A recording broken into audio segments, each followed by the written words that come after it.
Hello everyone, मैं सहयोगी प्रतिभा वर्मा। ज्यादातर लोग ये विश्वास ही नहीं करना चाहते कि घर में रखी हुई छोटी छोटी सी चीजें भी, घर के कलर्स भी हमारी लाइफ में कितना बड़ा इम्पैक्ट कर सकते हैं।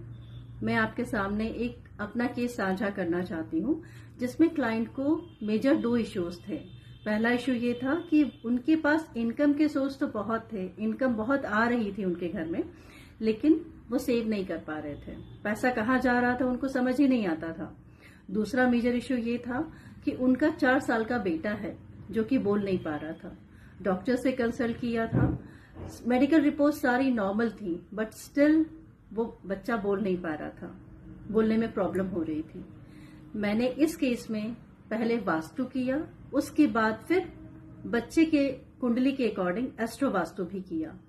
वास्तु करने में क्या मैंने पाया कि उनके नॉर्थ ईस्ट और ईस्ट नॉर्थ ईस्ट डायरेक्शन में येलो कलर से पेंट था और एक बड़ा सा गोल्डन कलर का वास ईस्ट नॉर्थ ईस्ट डायरेक्शन में रखा हुआ था।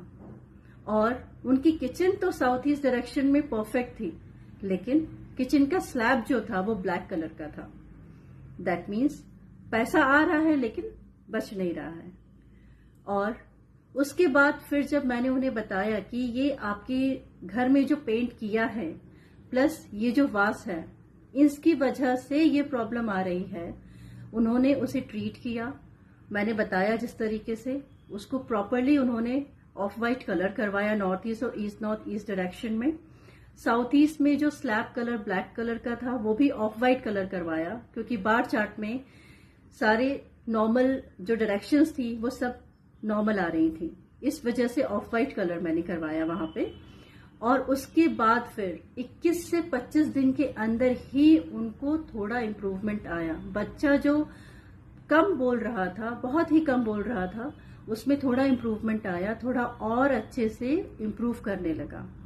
और उसके बाद फिर मैंने बच्चे की कुंडली देखकर एस्ट्रो वास्तु के हिसाब से उनको रेमेडीज बताई। बच्चे की कुंडली में 2nd हाउस में नेगेटिव हिट पड़ रहा था, वो भी मरकरी का। 2nd हाउस जो होता है वो हमारी स्पीच का भी होता है, और मरकरी बुद्धि, स्पीच उसको दर्शाती है। 2nd हाउस स्पीच को ही दर्शाता है। तो वो नेगेटिव हिट मैंने ब्रेक किया और उसके बाद अभी 6 महीने लगभग हो चुके हैं और उनका बेटा अब काफी अच्छे से धीरे धीरे अब अच्छे से बोलना स्टार्ट कर चुका है। तो देखा आप लोगों ने कि घर में रखी हुई छोटी छोटी सी चीजें, घर की वॉल कलर्स, आर्टिफैक्ट्स भी हमारी लाइफ में कितना बड़ा इम्पैक्ट डाल सकते हैं। इसीलिए जब भी अगर आप इंटीरियर करवाते हैं तो प्रॉपर कंसल्टेशन के बाद ही करवाएं। और आप अगर मुझसे कंसल्टेशन लेना चाहते हैं तो मुझे मैसेज कर सकते हैं। धन्यवाद।